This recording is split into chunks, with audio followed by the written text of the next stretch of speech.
류선영에게 학교는 정지된 시간 같았다. 매일 아침 흐릿한 회색빛 교정으로 발걸음을 옮길 때마다 그녀는 자신이 마치 오래된 흑백 영화 속 인물이라도 된 양 느껴졌다. 활기 넘치는 학생들의 제잘거림, 동료 교사들의 웃음소리가 그녀 주위에서 끊임없이 맴돌았지만 그 모든 소리는 그녀의 귓가에 닿는 순간 묘하게 희미해져 버렸다. 그녀는 존재했지만 동시에 존재하지 않는 것 같았다. 점심시간, 교무실은 언제나 소란스러웠다. 매콤한 김치찌개 냄새와 달콤한 불고기 향이 뒤섞여 식욕을 자극했고 교사들은 삼삼오오 모여 세상 돌아가는 이야기부터 사소한 학교 행사까지 수다를 떨었다. 하지만 선영은 늘 한쪽 구석, 창가 자리에서 홀로 도시락을 풀었다. 그녀의 도시락은 언제나 단조로웠다. 김이 살짝 식은 흰쌀밥과 몇 가지 밑반찬, 그리고 가끔 작은 계란말이가 전부였다. 다른 교사들은 그녀에게 합석을 권하지도, 그렇다고 노골적으로 피하지도 않았다. 그저 그녀가 원래 그런 사람인 것처럼 자연스럽게 그녀를 그들만의 무리에서 제외시켰다. 젓가락이 도시락통을 부딪히는 작은 소리, 그녀의 조용한 씹는 소리만이 텅 빈 공간에 메아리 쳤다.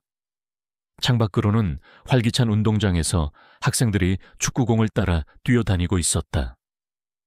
아이들의 웃음소리가 마치 다른 세상의 소리처럼 아득하게 들려왔다. 선영은 그들을 물끄러미 바라보았다. 그녀의 눈빛에는 설명할 수 없는 깊은 슬픔과 함께 어딘가 아득한 동경 같은 것이 스쳐 지나갔다. 그녀의 이런 고독은 교실에서도 이어졌다. 고등학교 3학년 문학 담당 교사인 류선영은 학생들 사이에서 벽 선생님이라 불렸다. 그녀의 목소리는 항상 작고 떨렸으며 질문을 하거나 대답을 강요하는 법이 거의 없었다. 그녀는 그저 교과서에 적힌 대로 시처럼 아름답고 소설처럼 깊은 문학 작품들을 나지막이 읊을 뿐이었다. 학생들은 그런 그녀를 우습게 여겼다. 특히 김민준을 필두로 한 소위 일진무리는 그녀를 거의 투명인간 취급했다. 수업 중에도 대놓고 잡담을 하거나 휴대폰 게임을 했고 가끔은 종이 비행기를 접어 그녀에게 날리기도 했다. 한 번은 민준이 수업 시간 내내 삐딱하게 앉아 휴대폰으로 동영상을 보는 것을 선영이 조심스럽게 제지하려 했다. 민준아, 수업 시간에. 그녀의 목소리는 파리 날개처럼 작았고 차의 문장을 끝내기도 전에 민준의 비웃음 섞인 한마디가 교실을 채웠다. 아, 좀 내비둬요. 선생 같지도 않은 게. 교실은 순식간에 정적에 휩싸였고 다른 학생들은 고개를 숙이거나 킥킥거렸다. 선영은 아무 말도 하지 못하고 그대로 굳어버렸다. 그녀의 얼굴에는 굴욕감과 함께 깊은 체념의 그림자가 드리워졌다. 그녀는 그저 손에 든 분필을 꽉 쥐고 다시 칠판으로 시선을 돌릴 뿐이었다. 퇴근길, 선영은 늘 버스 대신 1시간 반 남짓 걸리는 집까지 걸어갔다. 사람들과의 접촉을 최소화하고 싶어서였다. 골목길은 노을의 붉게 물들어 있었고 어디선가 풍겨오는 저녁 식사 냄새는 그녀의 공허함을 더욱 부추겼다. 그때였다. 축축하고 어두운 배수로 아래에서 희미한 울음소리가 들려왔다. 작고 애처로운 소리였다. 선영은 발걸음을 멈추고 소리가 나는 쪽으로 고개를 돌렸다. 낡은 철창으로 덮인 배수로 틈새로 젖어 있는 작은 강아지 한 마리가 보였다. 빗물에 잔뜩 젖어 털이 잔뜩 뭉쳐 있었고 낑낑거리며 울고 있었다. 아마도 발을 헛디뎌 빠진 모양이었다. 선영은 잠시 망설였다. 이런 일에 시간을 낭비할 필요가 있을까? 집에 가면 밀린 채점도 해야 했고 따뜻한 물로 샤워하고 싶은 마음이 간절했다. 하지만 강아지의 눈망울이 너무나 간절하고 불안해 보였다. 그것은 마치 자신의 모습 같았다. 버림받고 두려움에 떨며 세상의 무관심 속에 홀로 남겨진 듯한. 그녀는 길게 한숨을 쉬고는 조심스럽게 철창에 손을 댔다. 낡고 녹슨 철창은 꼼짝도 하지 않았다. 그녀는 주위를 둘러보았다. 작은 나뭇가지 하나가 눈에 띄었다. 그녀는 그 가지를 주워들고 조심스럽게 철창 틈새에 넣어 지렛대처럼 사용하기 시작했다. 흙탕물이 튀고 녹슨 쇳덩이가 손에 닿는 감촉이 불쾌했지만 그녀는 개의치 않았다. 땀방울이 이마에 송골송골 맺히고 굳은 살 없는 손바닥이 금세 붉게 달아올랐다. 10여 분을 씨름한 끝에 마침내 삐걱 소리와 함께 철창이 간신히 들렸다. 그 틈으로 작고 누추한 강아지가 겨우 몸을 비틀어 기어 나왔다. 강아지는 온몸을 덜덜 떨며 선영의 발치에 몸을 비볐다. 선영은 조심스럽게 무릎을 꿇고 앉아 떨고 있는 강아지를 두 손으로 감쌌다.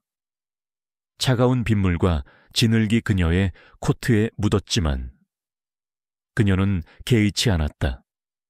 그녀의 손길은 믿을 수 없을 정도로 부드럽고 따뜻했다. 강아지는 그녀의 품에 안겨 더 이상 울지 않았다.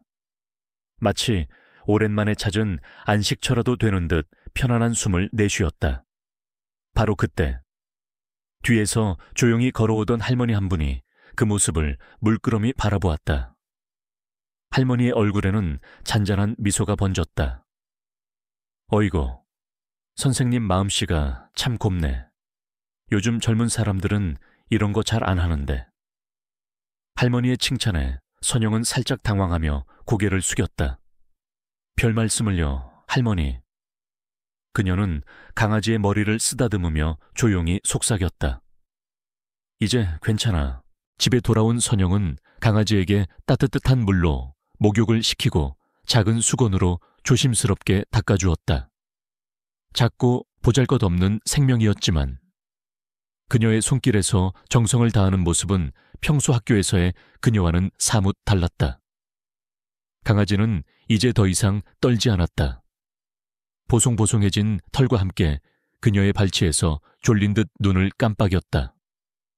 선영은 작은 그릇에 물을 담아 강아지에게 주었다.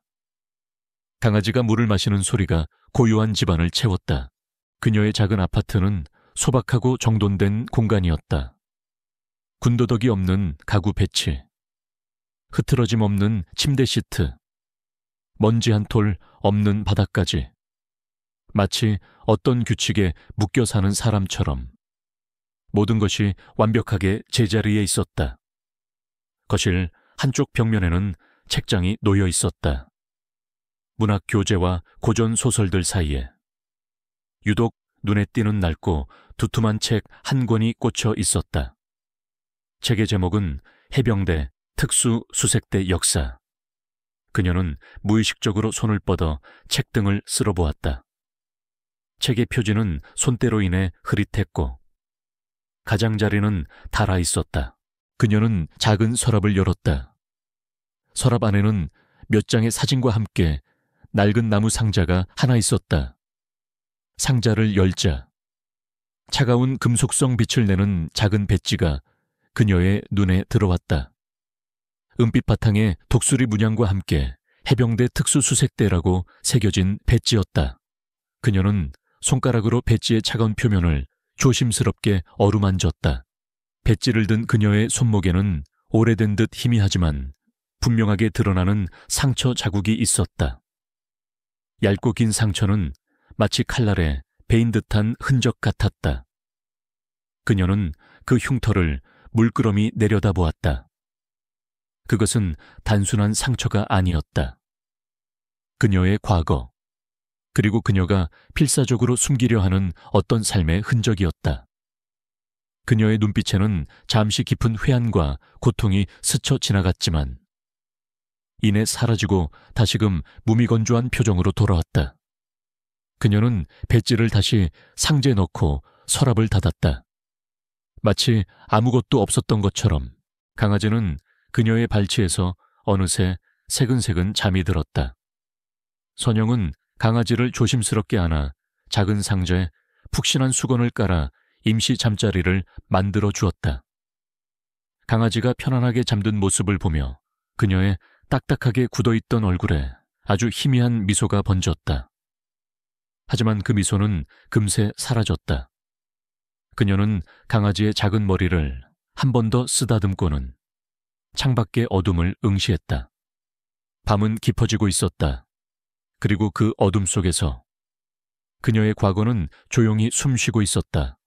아무도 알지 못하는 류선영이라는 이름 뒤에 숨겨진 또 다른 존재의 그림자가 학교 운동장은 연례봄 소풍으로 북적였다.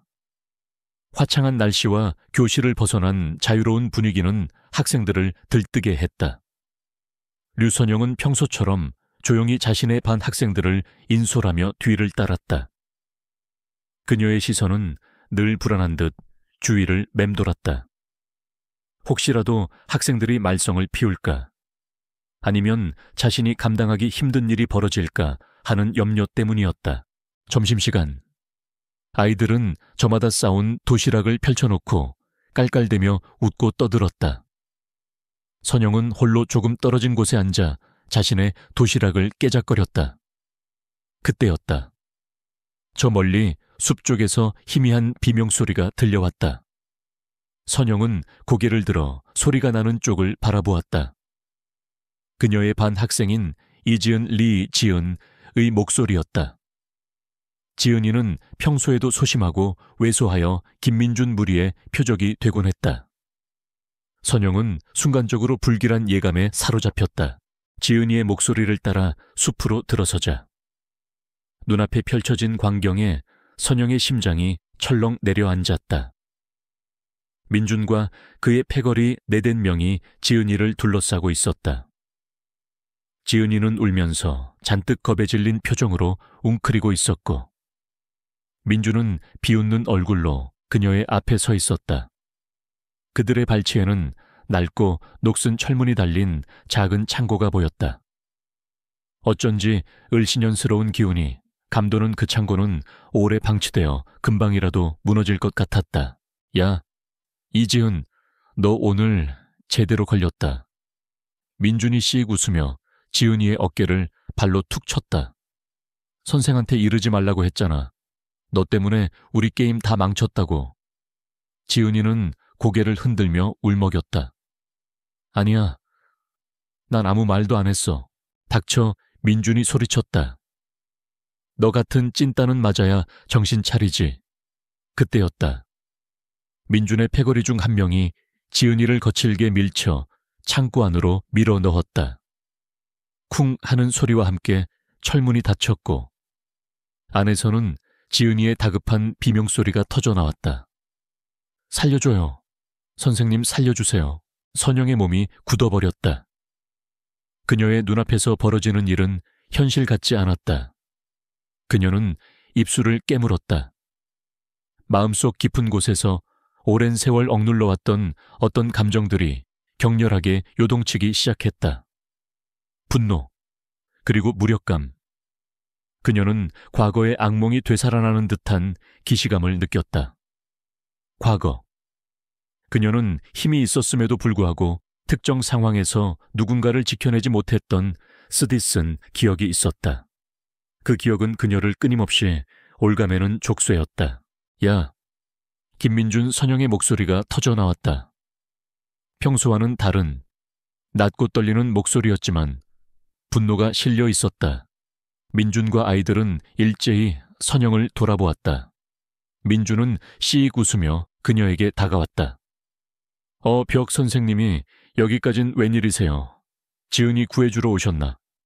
아, 그러고 보니 둘이 친구 아니었나? 민준의 비아냥거림에 아이들이 키득거렸다. 선영은 굳은 얼굴로 민준을 노려보았다. 당장 지은이 문 열어줘. 그리고 사과해. 민준은 코웃음을 쳤다.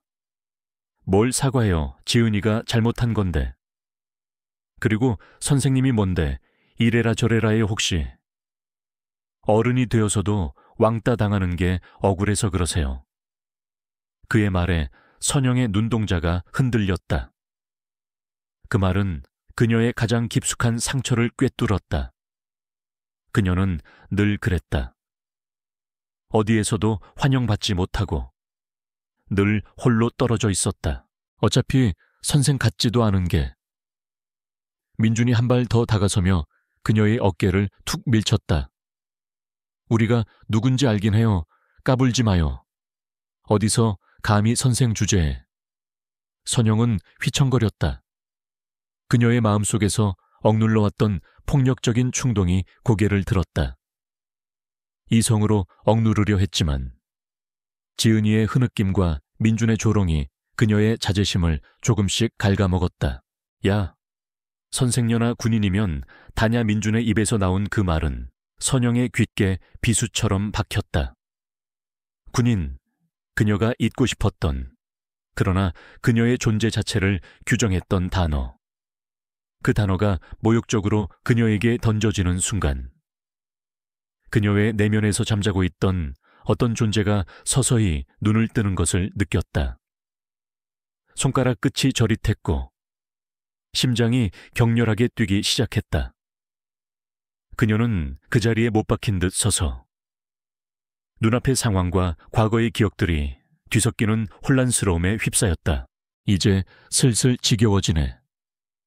민준이 뒤돌아서며 패거리에게 말했다. 빨리 마무리하고 가자. 선생님께 인사드려야지. 민준의 패거리 중 2명이 선영에게 달려들었다. 한 명은 그녀의 팔을 잡고 다른 한 명은 그녀의 머리채를 잡으려 했다. 선영은 순간적으로 몸을 틀어 그들의 손을 피했다. 그녀의 움직임은 평소에 그녀답지 않게 빠르고 정확했다. 학생들은 당황한 표정을 지었지만 이내 비웃으며 다시 그녀에게 덤벼들었다. 야, 인연이 좀 치는데 더 세게 해줘. 민준이 소리쳤다. 그 순간 선영의 눈빛이 변했다. 멍하고 불안했던 눈빛은 사라지고 그 자리에 차갑고 단호한 빛이 감돌았다. 그녀의 얼굴 근육은 미세하게 경련했고 턱은 굳게 다물렸다. 그녀는 자신의 내면에서 울려 퍼지는 경고음을 들었다. 이제는 도망칠 수 없다. 지은이의 절규가 그녀의 귀청을 때렸고 민준의 오만한 미소가 그녀의 눈앞에서 번뜩였다. 그녀는 더 이상 과거의 유령에 사로잡혀 있을 수 없었다. 그녀는 지금 여기에서 이 소녀를 구해야 했다. 그녀의 머릿속에서는 빠르게 상황이 분석되었다. 상대의 수, 각자의 위치, 지형적인 특성, 마치 군사작전을 수행하듯 그녀의 사고는 냉철하고 효율적으로 작동하기 시작했다. 몸은 본능적으로 반응할 준비를 마쳤다. 더 이상 도망칠 곳은 없었다. 그녀는 평생을 자신을 숨겨왔던 유리벽을 깨부수고 나와야만 했다. 민준은 그녀의 변화를 눈치채지 못했다. 그는 여전히 자신이 우위에 있다고 생각했다. 자, 선생님, 이제 무릎 꿇고 빌면 좀 봐줄게. 우리끼리 찍은 영상 인터넷에 올리기 전에 그는 휴대폰을 흔들어 보였다. 그 안에는 선영이 희롱당하는 모습이 담겨 있을 터였다. 그 순간 선영의 내면에서 깊은 곳에서부터 불타오르는 뜨거운 것이 치솟았다. 그것은 단순히 분노가 아니었다. 그것은 오랫동안 봉인되어 있던 자존심, 정의감, 그리고 그녀가 누군가를 지켜야 한다는 강렬한 사명감이었다. 그녀는 더 이상 회색빛의 존재가 아니었다. 그녀는 지금 그녀의 세계를 산산조각 내는 이 비열한 공격에 맞서야만 했다. 그리고 그 공격은 그녀를 다시 한번 그녀가 누구였는지 상기시켰다. 해병대 수색대 출신 인간 폭격기 류선영이었다.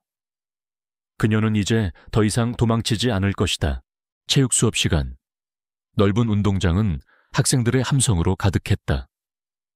류선영은 평소처럼 조용히 한쪽에 서서 학생들의 활동을 지켜보고 있었다. 김민준 무리는 오늘따라 유독 기세등등했다. 지난번 소풍에서의 일이 교사들 사이에서는 조용히 묻힌 듯 했지만 그들에게 선영은 여전히 자신들의 놀림감이자 만만한 존재였다. 민주는 체육교사 이준호, 리준호 선생님의 눈을 피해 농구공을 들고 선영이 있는 쪽으로 향했다. 어이, 벽 선생님 심심하면 공이나 받으시죠. 민준이 희죽거리며 시선을 아래로 깔았다. 그러더니 느닷없이 강하게 농구공을 선영에게 던졌다. 속도와 방향으로 보아 단순히 공을 건네는 것이 아니라 그녀의 얼굴을 겨냥한 것이 분명했다. 선영의 몸이 순간적으로 움찔했다. 공은 맹렬한 속도로 그녀의 얼굴을 향해 날아왔다. 주위 학생들이 하는 짧은 탄성을 내뱉었고 몇몇은 눈을 질끈 감았다. 하지만 선영은 피하지 않았다. 마치 슬로우 모션처럼. 그녀의 눈은 공의 움직임을 정확히 쫓았다. 그리고 공이 코앞에 다다랐을 때 그녀의 오른손이 번개처럼 움직여 공을 정확히 낚아챘다. 퍽 하는 둔탁한 소리와 함께 공은 그녀의 손에 쥐어졌고 멈춰 섰다. 그녀의 자세는 완벽했다. 발은 어깨 너비로 벌어져 있었고 몸은 균형 잡힌 상태였다. 마치 수백 번 연습한 동작처럼 자연스럽고 유려했다. 민주는 물론 그의 패거리들 그리고 이를 지켜보던 몇몇 학생들은 모두 얼어붙었다. 그들은 그저 어리둥절한 표정으로 선영을 바라볼 뿐이었다. 평소 어리숙하고 나약해 보이던 류선영 선생과는 너무나 다른 모습이었다. 선영은 아무 말 없이 민준을 응시했다. 그녀의 눈빛은 흔들림 없이 차가웠다. 마치 얼음장 같았다. 민준은 저도 모르게 한 발짝 뒤로 물러섰다. 본능적으로 느껴지는 위압감 때문이었다. 민준아, 공 받았으면 다시 던져야지. 수업 안 할 거야. 선영이 나지막이 말했다. 그녀의 목소리는 평소보다 훨씬 또렷하고 단호했다. 민준은 아무 말도 하지 못하고 멍하니 서 있다가 비로소 정신을 차리고 손짓으로 선영에게 공을 달라고 했다. 선영은 가볍게 손목을 스냅하여 공을 던졌고 공은 정확히 민준의 가슴팍에 와닿았다. 그 힘에 민준은 다시 한번 휘청거렸다. 이지은은 이 모든 상황을 숨죽이며 지켜보고 있었다. 그녀의 눈은 놀라움과 함께 알 수 없는 희망으로 빛났다. 그녀가 알던 선생님이 아니었다. 소심하고 나약했던 선생님이 아니었다. 혹시 지은이의 마음속에 작은 기대감이 싹트기 시작했다. 하지만 민주는 이런 식으로 당하고만 있을 위인이 아니었다. 그는 순식간에 얼굴을 붉혔다. 방금 전의 상황은 명백히 자신에 대한 조롱이었고 공개적인 망신이었다. 전연이 감히 분노가 치밀어 올랐다. 그는 선영에게 복수할 방법을 찾기 시작했다. 그날 오후 학교 게시판에 류선영 선생에 대한 악성 루머가 나돌기 시작했다. 류선영 선생, 과거 학교폭력 전과자라던데. 수업 시간에 애들한테 욕설하고 때렸대. 성질 더러워서 아무도 안 만나준대요. 익명으로 작성된 글이었지만 누가 봐도 민준과 그 패거리의 소행임을 짐작할 수 있었다. 소문은 삽시간에 퍼져나갔고 교사들 사이에서도 수군거림이 오갔다. 대부분의 교사들은 그럴 줄 알았어. 어쩐지 사람이 좀 어두워 보였어 하는 식의 반응을 보였다. 교무실. 이준호 체육선생은 게시판의 글을 읽고 미간을 찌푸렸다. 그는 아까 운동장에서 선영이 민준의 공을 받아내는 모습을 분명히 보았다. 그때의 선영은 평소의 모습과는 너무나 달랐다. 순간적으로 보인 동작은 마치 숙련된 운동선수의 그것 같았다. 이준호는 학창시절 유도 선수였고 군대에서도 특공대 출신이었다. 몸을 쓰는 사람으로서 그는 선영의 동작에서 묘한 이질감을 느꼈다. 그리고 지금 이런 루머까지 돌다니. 그는 선영이 평소 조용하고 말이 없었기에 사람들의 오해를 받기 쉬운 타입이라는 것을 알았다. 이준호는 게시판을 뒤로하고 선영을 찾아 나섰다. 선영은 교실에 홀로 남아 창밖을 바라보고 있었다. 게시판의 글을 이미 보았을 터였다. 그녀의 표정은 어둠 속에 잠겨 있었다. 류 선생님. 이준호가 조심스럽게 말을 걸었다. 선영은 천천히 뒤를 돌아보았다. 그녀의 눈에는 여전히 피로감이 서려 있었지만 그 속에 감춰진 단단함은 이준호의 눈에 포착되었다. 게시판 글 보셨습니까? 이준호가 물었다. 선영은 고개를 끄덕였다. 네. 괜찮으십니까? 혹시 제가 도울 일이라도. 이준호는 조심스럽게 본론으로 들어갔다. 선영은 고개를 저었다. 아닙니다. 괜찮습니다. 이준호는 잠시 망설이다가 말을 이었다. 아까 운동장에서 김민준이 던진 공을 받아내실 때 저는 사실 좀 놀랐습니다. 일반적인 여선생님이 보일 수 있는 반응이 아니었습니다. 혹시 운동이라도 하셨습니까? 선영의 눈빛이 살짝 흔들렸다. 그녀는 시선을 피했다. 아니요. 그냥 우연히 잘 받았습니다. 이준호는 선영의 표정 변화를 놓치지 않았다. 그는 더 이상 캐묻지 않았다.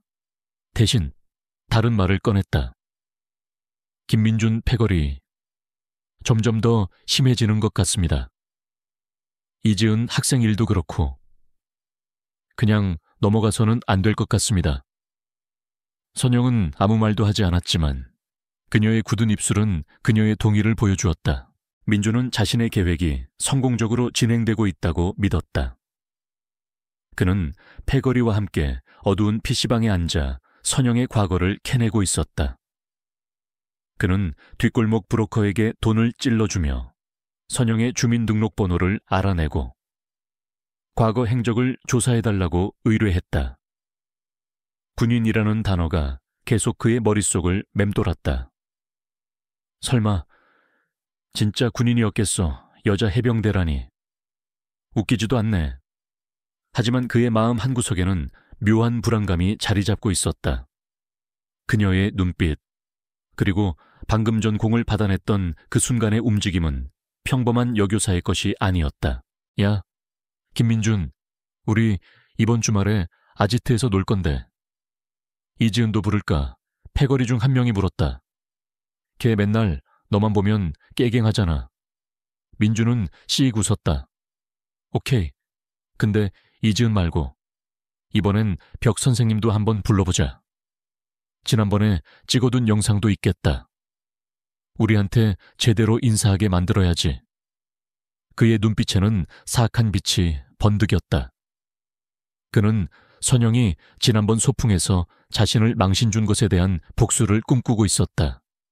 그는 선영을 완전히 무너뜨리고 자신의 우월함을 과시하고 싶었다. 민주는 알지 못했다.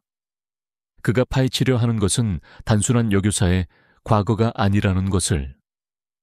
그가 건드린 것은 잠자던 맹수의 심장이었다는 것을. 그의 오만함은 그들 자신을 향한 거대한 폭풍의 씨앗이 되어 숲속 어둠 속으로 스며들고 있었다. 류선영의 숨겨진 그림자가 서서히 드러날 준비를 하고 있었다. 어느 금요일 오후, 류선영의 휴대폰으로 이지은의 문자가 도착했다. 선생님, 저 민준이가 할 말이 있대서 학교 뒤 창고로 왔는데 여기 좀 이상해요. 문자는 거기서 끊겼다. 선영의 심장이 덜컥 내려앉았다. 창고, 설마 지난번 그곳인가? 그녀의 머릿속에는 민준의 비열한 웃음과 지은이의 겁에 질린 얼굴이 스쳐 지나갔다. 분명 함정이었다. 그녀는 곧바로 지은이에게 전화를 걸었지만 전화는 연결되지 않았다. 몇 번을 더 걸어봐도 마찬가지였다. 선영은 망설일 틈이 없었다. 그녀는 급하게 가방을 챙겨 들고 학교 뒤편에 있는 낡은 창고로 향했다. 발걸음은 빨랐고 그녀의 얼굴에는 평소의 나약함 대신 단호함이 감돌았다. 그녀의 본능이 위험을 경고하고 있었다. 창고에 가까워질수록 희미하게 음악 소리와 함께 학생들의 시끄러운 떠드는 소리가 들려왔다. 불길한 예감은 확신이 되었다. 낡은 창고 문은 굳게 닫혀 있었고 안에서는 웃음소리와 욕설이 뒤섞여 들렸다. 선영은 심호흡을 했다. 그녀는 지난번 소풍 때처럼 무방비하게 당하고만 있지 않을 것이었다. 그녀의 눈은 날카롭게 주위를 스캔했다. 녹슨 철문, 삐걱거리는 경첩, 그리고 문틈으로 새어나오는 희미한 불빛까지. 그녀의 머릿속에서는 이미 수많은 시나리오가 빠르게 전개되고 있었다. 선영이 문을 두드리자 안에서 잠시 정적이 흘렀다. 이내 육중한 철문이 삐걱거리며 열렸고 김민준의 얼굴이 드러났다. 그는 선영을 보자마자 비열하게 웃었다. 오셨네. 벽 선생님. 역시 제 발로 찾아올 줄 알았어요. 그의 뒤에는 덩치 큰 학생들 대여섯 명이 서 있었다. 그들의 눈에는 이미 선영을 조롱하고 비웃을 준비가 되어 있었다. 창고 내부는 어둡고 지저분했다. 한쪽 구석에는 낡은 테이블과 의자들이 놓여 있었고 바닥에는 담배꽁초와 빈 술병들이 나뒹굴었다. 민주는 창고 한가운데를 가리켰다. 그곳에는 의자에 묶여 입이 테이프로 막힌 이지은이 잔뜩 겁에 질린 채 울먹이고 있었다. 지은이의 눈이 선영과 마주치자 그녀는 고개를 세차게 흔들며 오지 마세요 라고 애원하는 듯한 눈빛을 보냈다. 하지만 선영은 지은이의 옆으로 성큼성큼 다가섰다. 이지은 풀어줘. 선영이 나지막이 말했다. 그녀의 목소리는 낮게 깔려 있었지만 그 안에는 강철 같은 단호함이 느껴졌다. 민주는 코웃음을 쳤다. 뭐야? 선생님, 벌써 잊었어요. 지난번에 우리 망신 준 거. 이거 다 복수하는 건데. 그는 한 발짝 더 다가서며 선영을 위협하듯 어깨를 툭 밀쳤다. 그리고 지난번 소풍 때 선생님이 우리한테 한 말 생각나죠? 우리가 이걸 다 촬영해 뒀는데. 민주는 주머니에서 휴대폰을 꺼내 흔들었다. 화면에는 선영이 민준 패거리에게 조롱당하는 영상이 재생되고 있었다. 선생님이 진짜 군인이면 어쩔 건데. 응, 여군이면 뭐 대단한 줄 알아. 여기서 우리한테 무릎 꿇고 살려달라고 빌면. 내가 이 영상 지워줄게. 선영은 민준의 휴대폰을 힐끗 보았다. 그 영상이 세상에 퍼지면 그녀의 삶은 또다시 나락으로 떨어질 것이었다. 하지만 그녀는 망설이지 않았다. 그녀의 시선은 지은이에게 향했다. 지은이의 눈은 공포로 가득 차 있었다. 이대로 물러설 수는 없었다. 나는 너희에게 무릎 꿇지 않아. 선영의 목소리가 창고 안에 낮게 울려 퍼졌다. 민준의 얼굴이 붉어졌다. 뭐 이 아줌마가 진짜 미쳤나. 그는 손을 들어 선영의 뺨을 때리려 했다. 바로 그때였다. 쾅 하는 소리와 함께 창고 문이 활짝 열렸다. 숨을 헐떡이며 들어선 사람은 이준호 체육 선생이었다. 그는 선영이 지은이의 문자를 받고 창고로 향했다는 것을 눈치채고 불이 나게 달려온 것이었다.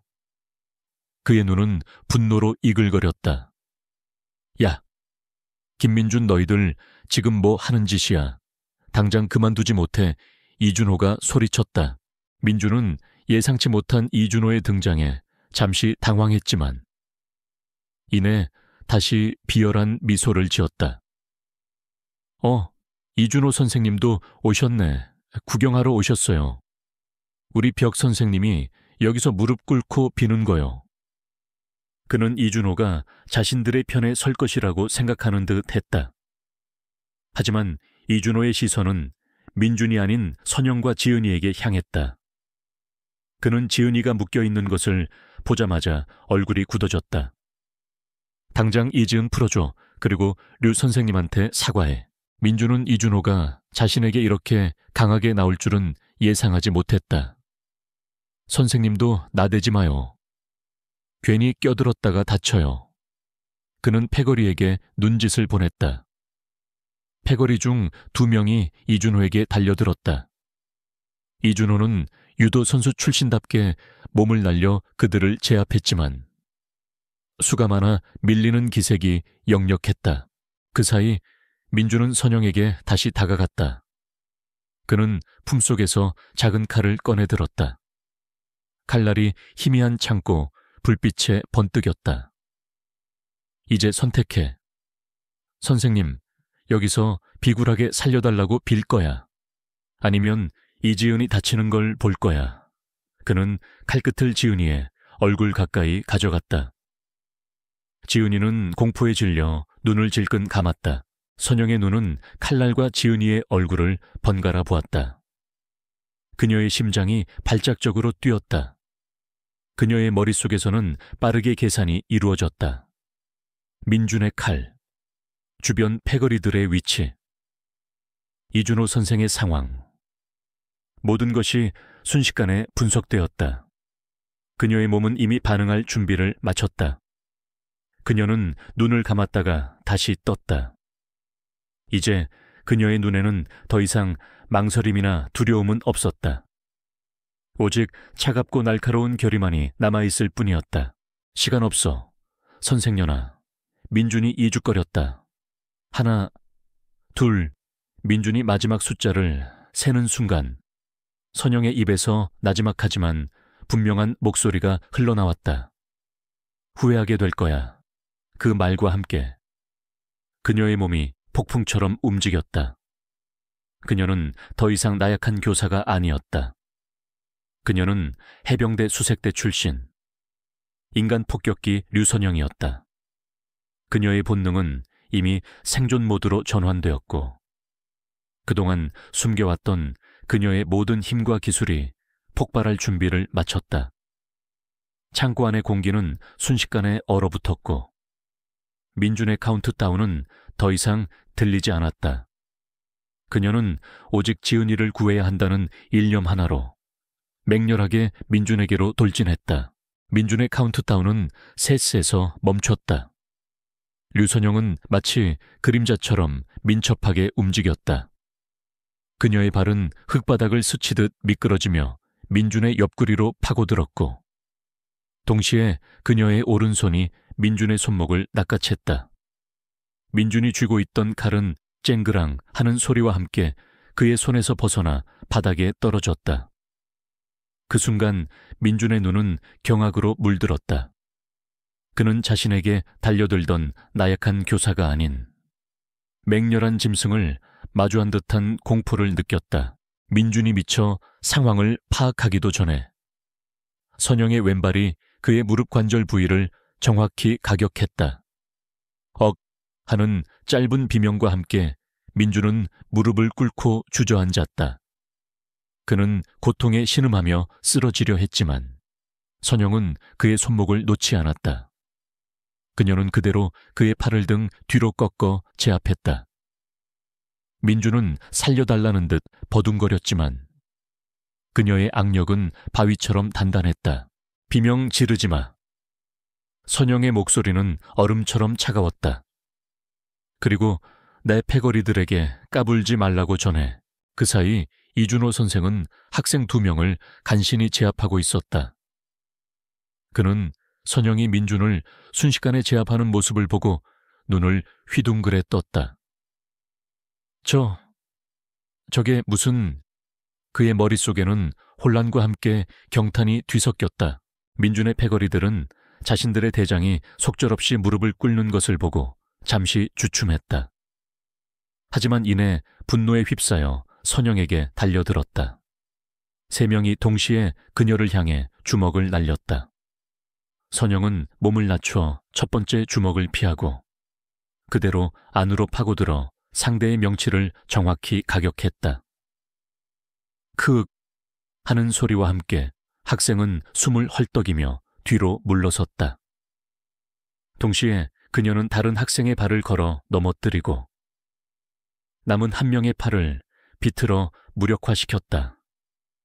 그녀의 움직임은 물 흐르듯 유려하면서도 망설임 없는 살기와 효율성이 담겨 있었다. 선영은 결코 상대를 다치게 할 의도는 없었다. 하지만 그녀의 동작 하나하나에는 상대를 제압하고 무력화시키는 해병대 수색대의 기술이 고스란히 배어 있었다.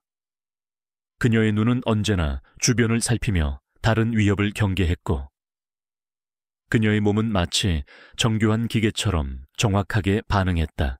창고하는 순식간에 아수라장이 되었다. 민준의 패거리들은 그녀의 상대가 되지 못했다. 그들의 주먹은 허공을 갈랐고 그들의 발길질은 닿지 못했다. 선영은 그들의 공격을 예측하고 피하고 무력화시켰다. 한 명의 학생은 너무 빠르게 제압당해 바닥에 쓰러진 채 경련했고 다른 한 명은 팔이 비틀려 아픔에 소리를 질렀다. 민주는 등 뒤에서 느껴지는 강렬한 압박감과 함께 공포에 질려 외쳤다. 살려줘요, 선생님. 제가 잘못했어요. 그의 목소리는 울음 섞인 비명으로 변해 있었다. 그의 오만함은 온데간데 없고 오직 생존 본능만이 남아 있었다. 그때 저 멀리서 경찰차 사이렌 소리가 희미하게 들려왔다. 이준호 선생이 급히 경찰에 신고한 것이었다. 이 소리에 민준의 패거리들은 더욱 당황하며 허둥댔다. 선영은 민준의 손목을 놓아주었고 그는 그대로 바닥에 엎드려 울부짖었다. 선영은 이지은에게 다가갔다. 그녀의 눈은 여전히 차갑고 단호했지만 지은이를 보는 순간 미세하게 부드러워졌다. 선영은 능숙한 손길로 지은이의 입에 붙은 테이프를 떼어내고 묶인 줄을 풀었다. 지은이는 풀려나자마자 선영의 품에 안겨 흐느꼈다. 선생님, 그녀는 아무 말도 잇지 못하고 울기만 했다. 하지만 그녀의 눈빛에는 공포 대신 경이로움과 안도감이 가득했다. 그녀가 지금껏 보아왔던 선생님이 아니었다. 그녀는 지금 자신의 생명을 구해준 영웅을 품에 안고 있었다. 경찰들이 창고 안으로 들이닥쳤을 때 그들은 기이한 광경을 목격했다. 덩치 큰 일진 학생들이 바닥에 엎드려 울고 있었고 그들의 대장인 김민주는 잔뜩 겁에 질린 채 땀을 흘리며 흐느꼈다. 그리고 그들 앞에는 평범해 보이는 여교사 류선영이 서 있었다. 그녀의 숨은 살짝 가빴지만 그녀의 눈빛은 여전히 침착하고 냉철했다. 이준호 선생은 한쪽에서 굳은 얼굴로 이 모든 상황을 지켜보고 있었다. 경찰들이 민준 패거리들을 제압하는 동안 이준호는 선영에게 다가왔다. 그의 얼굴에는 복잡한 감정이 스쳐 지나갔다. 존경, 죄책감, 그리고 형언할 수 없는 놀라움. 류 선생님, 대체 어떻게 된 일입니까? 그의 목소리는 떨렸다. 선영은 아무 말 없이 그를 응시했다. 그녀의 눈빛은 마치 당신이 본 것이 전부입니다 라고 말하는 듯했다. 조사가 시작되었다. 지은이는 울면서 모든 사실을 털어놓았다. 민준 패거리의 악행과 선영이 자신을 구하기 위해 나타난 사실까지. 이준호 선생도 자신이 목격한 것을 그대로 진술했다. 그는 선영이 민준의 공을 받아냈던 일부터 시작하여 그녀가 민준 패거리들을 제압했던 모든 과정을 상세하게 설명했다. 처음에는 믿지 않으려 했던 경찰들도 학생들의 증언과 이준호 선생의 일관된 진술, 그리고 민준 패거리들의 겁에 질린 모습을 보고 점차 사실을 받아들이기 시작했다. 특히 민준은 선영을 볼 때마다 눈에 띄게 몸을 떨었고 질문을 할 때마다 흐느꼈다. 선생님, 저한테 대체 무슨 짓을... 흐흑, 살려주세요. 그의 비굴한 태도는 선영의 비범한 능력을 간접적으로 증명하는 증거가 되었다. 그가 겪었던 공포가 얼마나 컸는지 짐작게 하는 대목이었다. 뉴스 보도는 이 사건을 교사를 조롱하던 일진 학생들, 뜻밖의 카운터펀치의 혼비백산이라는 자극적인 제목으로 다뤘다. 물론 류선영의 과거는 철저히 비밀에 붙여졌다. 하지만 학교 안팎에서는 그녀에 대한 소문이 일파만파 퍼져나갔다. 류선영 선생, 사실은 무림고수였다더라. 전직 특수부대 출신이래 온갖 추측이 난무했지만 확실한 것은 더 이상 아무도 그녀를 벽 선생님이라 부르지 않았다는 점이다. 그녀는 이제 더 이상 나약하고 만만한 존재가 아니었다. 그녀는 학생들을 보호하고 정의를 실현할 수 있는 힘을 가진 사람이었다. 사건 이후 학교는 전에 없던 변화를 맞이했다. 김민준과 그의 패거리들은 학교폭력대책심의위원회에 회부되었고 그들의 악행은 명백하게 드러났다. 특히 이지은의 증언과 이준호 선생의 상세한 진술, 그리고 민준이 류선영에게 공포에 질려 빌었던 모습은 그들의 죄를 더욱 확고히 했다. 민준과 가장 주도적인 학생들은 퇴학 처분을 받았고 나머지 학생들도 강제 전학 또는 사회봉사 명령 등 엄중한 징계를 받았다. 그들의 부모들은 학교로 불려와 고개를 숙여 사과해야 했고 이지은과 학교 시설물에 대한 피해 보상금을 지불해야 했다. 한때 학교를 주름잡던 민준의 위세는 한순간에 무너졌고 그들의 미래는 한없이 어두워졌다. 학교는 비로소 폭력 없는 안전한 공간이 되었다. 류선영에 대한 사람들의 시선은 완전히 달라졌다. 그동안 그녀를 벽 선생님이라 부르며 무시했던 동료 교사들은 죄책감과 함께 존경심을 표했다. 특히 이준호 선생은 사건 다음 날 그녀를 찾아와 진심으로 사과했다. 그는 교무실 한 구석에 서 있는 선영에게 다가가 깊이 고개를 숙였다. 류 선생님, 어제 죄송했습니다. 제가 선생님을 너무 얕봤습니다. 그리고 선생님의 용기와 힘에 진심으로 존경합니다. 그의 목소리는 진정으로 부끄러워하는 기색이 역력했다. 선영은 조용히 고개를 끄덕이며 그의 사과를 받아들였다. 학교 운영위원회는 선영에게 특별한 제안을 했다. 이사장과 교장은 그녀의 강단 있는 태도와 학생들을 보호하려는 의지에 깊은 인상을 받았다. 그들은 그녀에게 다음 학기부터 이츠노 학교생활 적응반이라는 새로운 학급의 담임을 맡아달라고 요청했다. 이 학급은 학교폭력 피해 학생이나 가정 문제로 어려움을 겪는 학생들을 위한 특별반이었다. 단순히 교과목을 가르치는 것을 넘어 학생들의 심리적 안정과 자존감 회복을 돕는 역할이었다. 이는 단순한 승진이 아니었다. 선영의 과거 경험과 그녀가 가진 남다른 강인함이 가장 필요한 곳에서 그녀의 존재가 가장 빛을 발할 수 있는 의미 있는 기회였다. 선영은 이 제안을 기꺼이 수락했다. 그녀의 반이 된 이지은은 이제 더 이상 소심한 학생이 아니었다. 그녀는 선생님을 보며 용기를 얻었고 학교 생활에 활력을 되찾았다. 선영은 지은이와 함께 종종 학교 옥상으로 올라가 차를 마시며 이야기를 나누곤 했다. 어느 날 지은이가 조심스럽게 물었다. 선생님, 저 정말 궁금한데요. 어제 어떻게 그렇게 싸우신 거예요, 혹시? 정말 특수부대 출신이세요.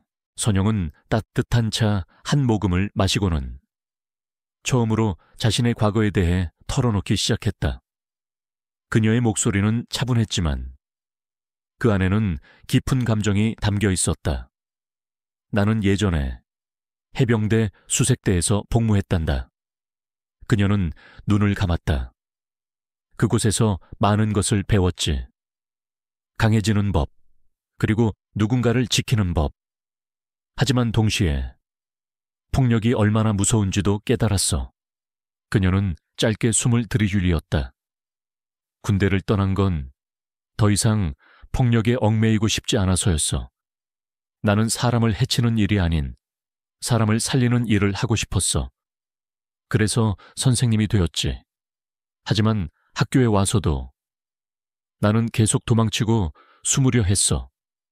내 안에 있는 힘이 사람들을 다치게 할까봐, 혹은 나를 다시 어둠 속으로 끌어들일까봐 두려워했거든. 지은이는 조용히 선생님의 이야기를 들었다. 그녀는 선생님의 손을 잡았다. 하지만 선생님, 어제는 달랐어요. 선생님이 저를 구해주셨잖아요. 선생님의 힘은 저를 살렸어요. 선생님은 제 영웅이에요. 선영은 지은이의 따뜻한 손길에 옅은 미소를 지었다. 그래, 어쩌면 네 말이 맞을지도 몰라.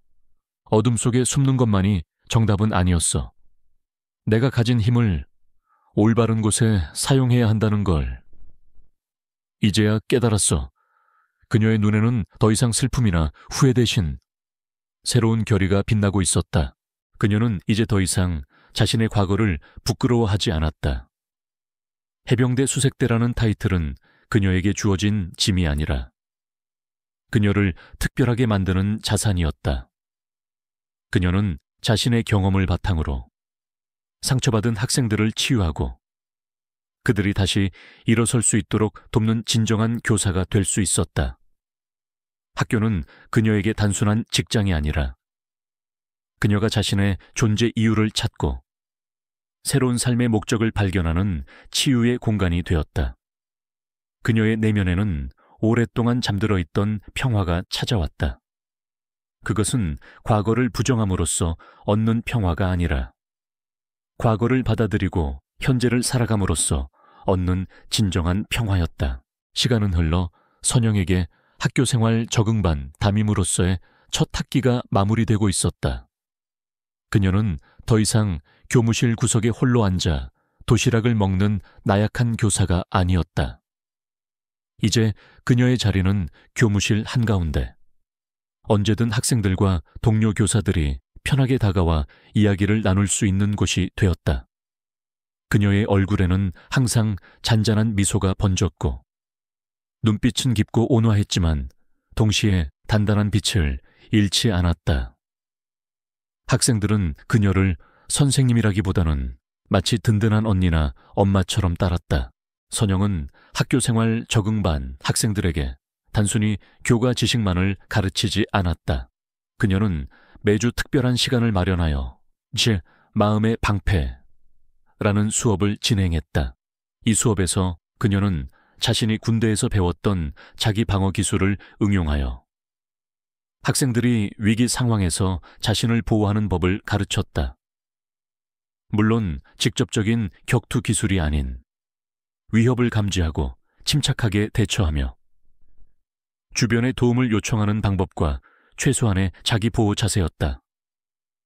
그녀는 학생들에게 말했다.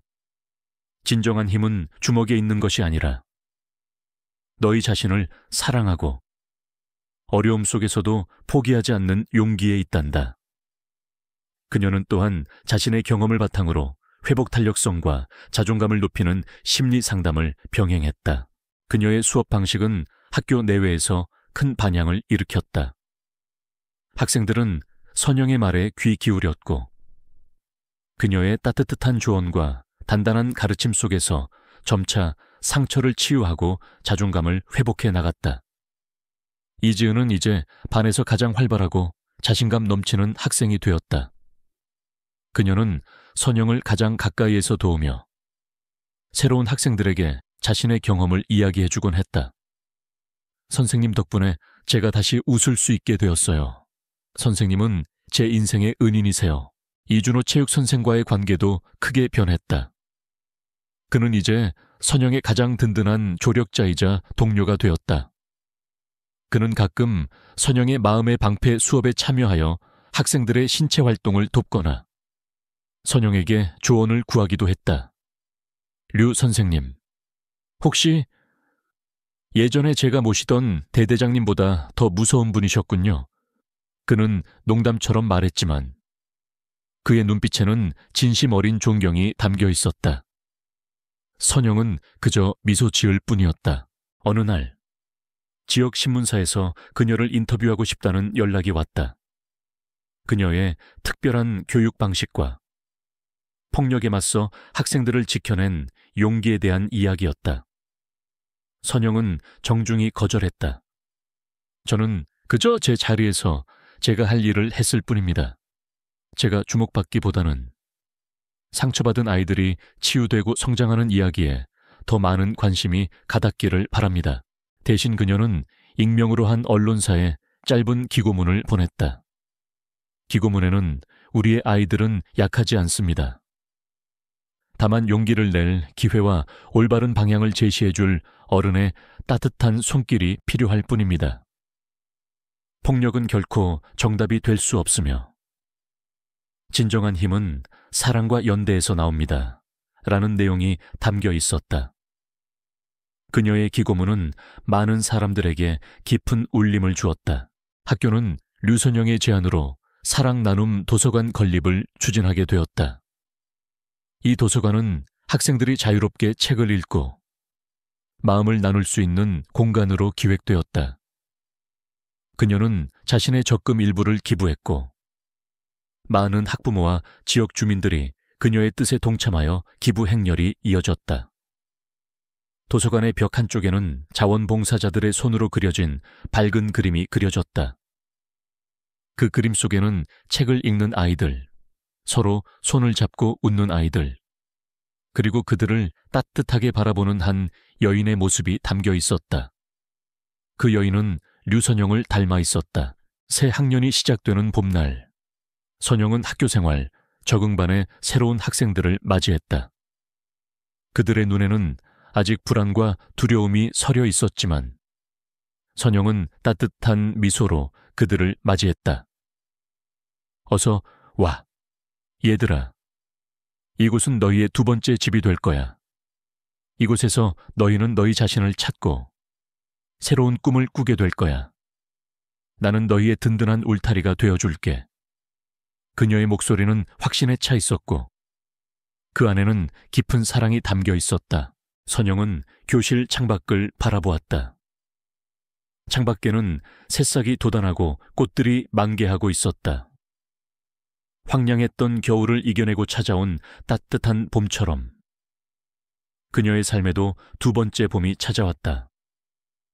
더 이상 과거의 그림자에 갇혀 숨죽이지 않고 그녀는 자신의 모든 것을 기꺼이 세상에 드러내며 사랑과 용기를 전파하는 빛이 되었다. 그녀의 손목에 남아있는 희미한 상처 자국은 이제 아픔의 흔적이 아니라 그녀가 걸어온 길을 증명하는 영광스러운 훈장처럼 느껴졌다. 그녀는 진정으로 자신을 받아들이고 사랑하는 법을 배웠다. 그리고 그 사랑을 통해 그녀는 세상에 더 많은 이들에게 희망과 용기를 전파하는 진정한 이야기꾼이 되었다. 그녀의 이야기는 이제 교과서 속 문학 작품처럼 많은 이들의 가슴 속에 깊이 새겨질 것이었다. 여러분, 류선영 선생님의 이야기는 여기까지입니다. 혹시 이 이야기처럼 여러분의 삶에도 갑작스러운 시련이 찾아와 절망했던 순간이 있나요? 아니면 누구에게도 말하지 못했던 비밀스러운 아픔이나 상처가 있으신가요? 때로는 우리가 가장 감추고 싶었던 약점이 가장 큰 강점이 되어 우리를 빛나게 할 수 있습니다. 류선영 선생님처럼 말이죠. 여러분의 내면에 숨겨진 특별함은 무엇인가요? 그것을 세상에 드러낼 용기가 있다면 여러분의 삶 또한 놀라운 반전 드라마가 될 수 있습니다. 이 영상이 여러분의 마음에 작은 울림을 주었다면 구독과 좋아요, 알림 설정 부탁드립니다. 다음에도 더 감동적이고 흥미로운 이야기로 찾아뵙겠습니다. 시청해 주셔서 감사합니다.